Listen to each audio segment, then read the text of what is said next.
50 से ज़्यादा केस, 700 से अधिक शार्प शूटर्स, देश के 11 राज्य और कई देशों में फैला हुआ गैंग, 60 लाख से ज़्यादा का हथियार, 2018 और 2020 दो बार सलमान खान की सुपारी देने वाला, 7 करोड़ से ज़्यादा की प्रॉपर्टी का मालिक और 40 से ज़्यादा सिम के साथ जेल से अपने गैंग को ऑपरेट करने वाला लॉरेंस बिश्नोई।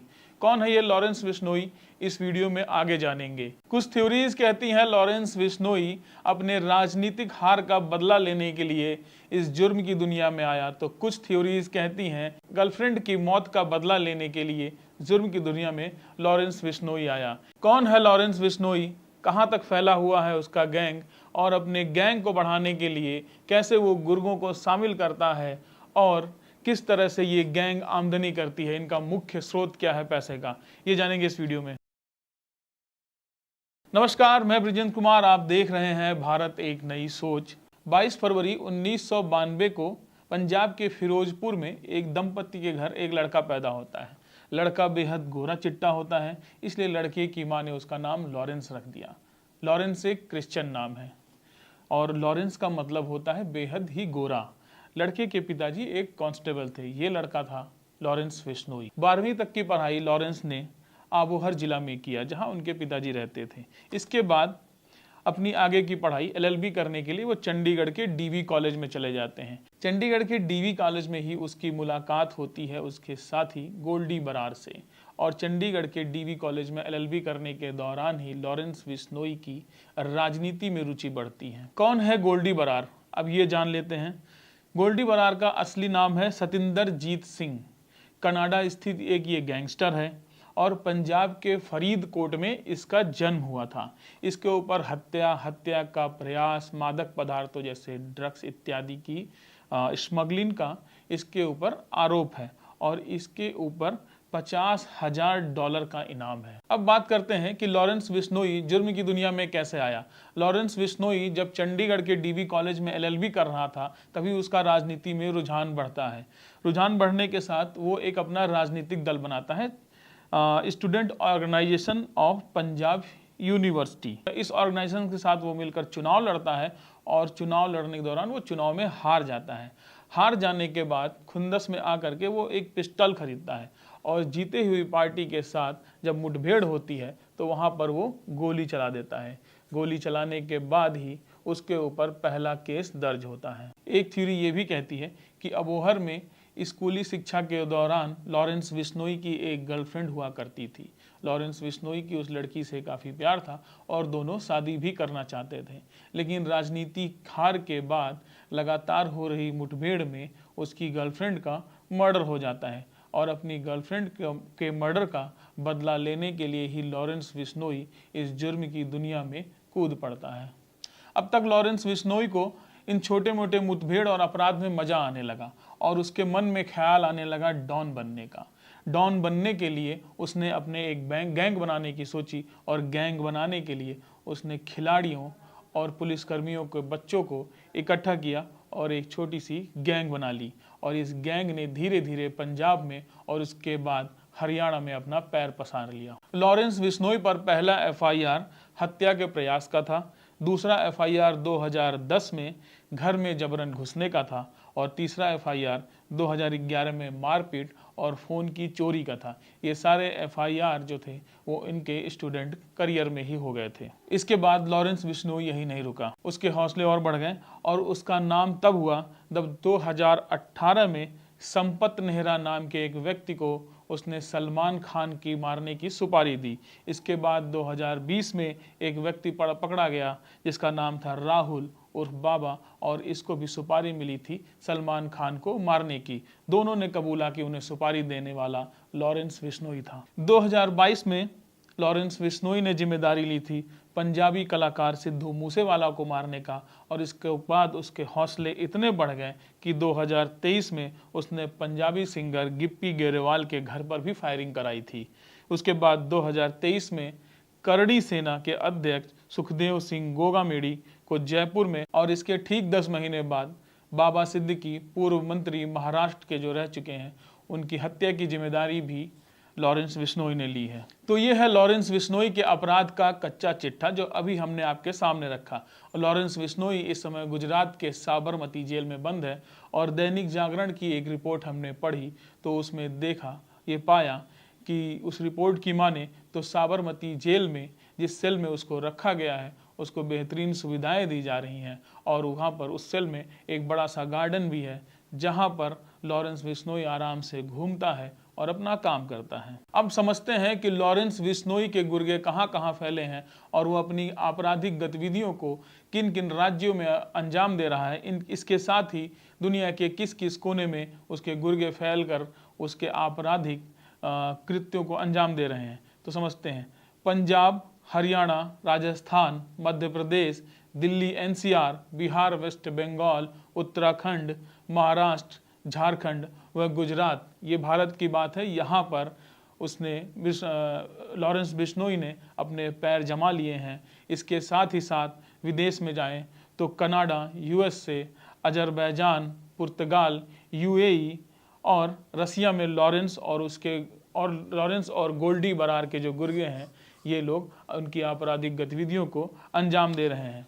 क्या करते हैं ये मैं बताता हूँ। इन लोगों का मुख्य काम है ड्रग्स की तस्करी करना, जबरन धन उगाही करना, किसी को मारने की सुपारी लेना, व्यवसायियों, बिल्डरों या जो बड़े लोग हैं, धनवान लोग हैं, उनसे फिरौती की रकम वसूल करना, ये इनका मुख्य काम है। अच्छा, तो अब समझते हैं कि इनकी जो ये विदेशों में और भारत के कई राज्यों में इनका जो ये आपराधिक कारोबार है फैला हुआ है, इसको कौन कौन संभाल रहा है। तो एजेंसियों की अगर माने तो कनाडा, पंजाब व दिल्ली में लॉरेंस और गोल्डी बरार के पास कमान है। इसके बाद राजस्थान, एमपी, यूएई की कमान लॉरेंस के गठजोड़ वाले गैंगस्टर रोहित गोधरा के पास है। मतलब गैंगस्टर, बड़े गैंगस्टर छोटे गैंगस्टर के साथ गठजोड़ कर करके उन्हें अपनी कमान एक कथाकथित एक क्षेत्र में दे देते हैं।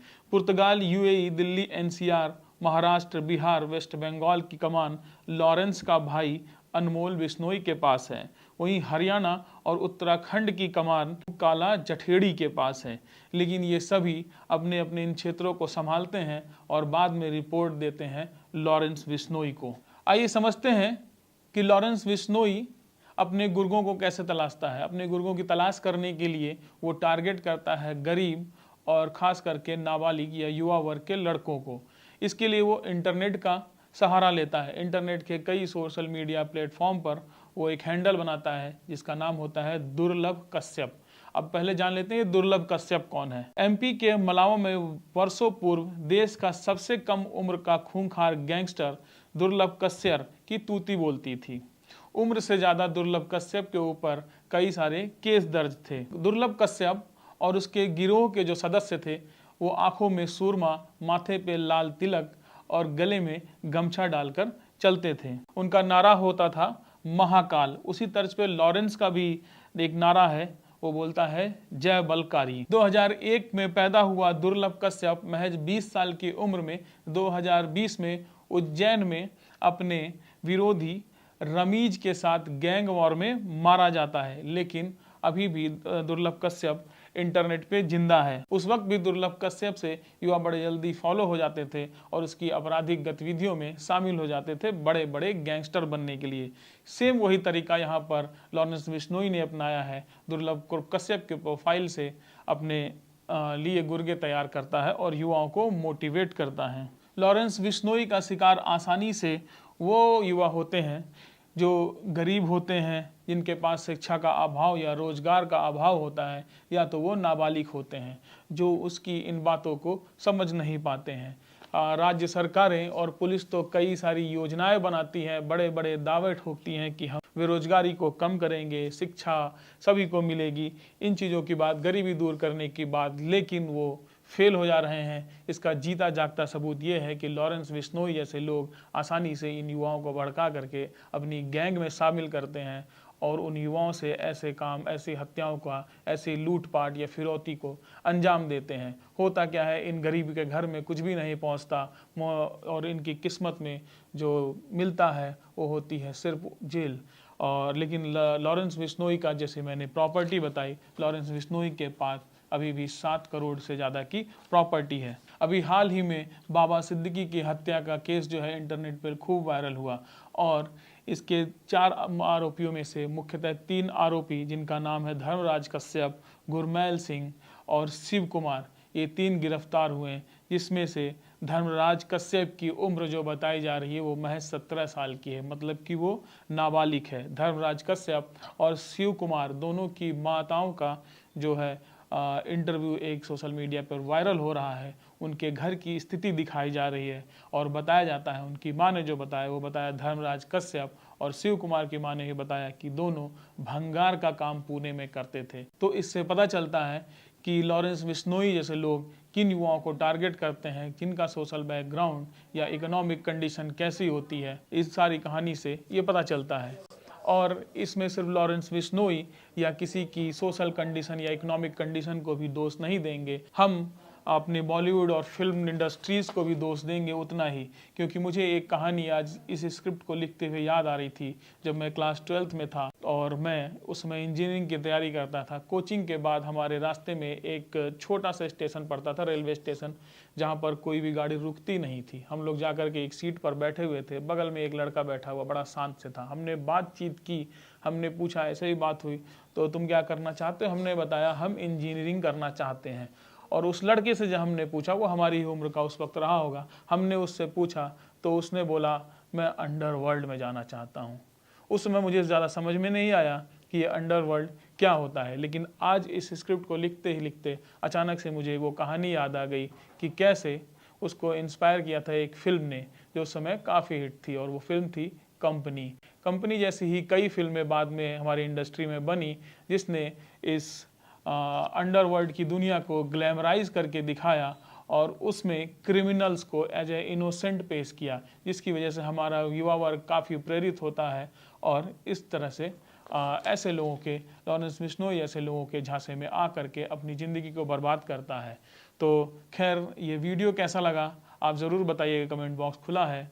अच्छा लगा हो तो शेयर करके और लोगों तक ज़रूर पहुँचाइएगा, लाइक भी कर दीजिएगा। नमस्कार, मैं ब्रिजेंद्र कुमार।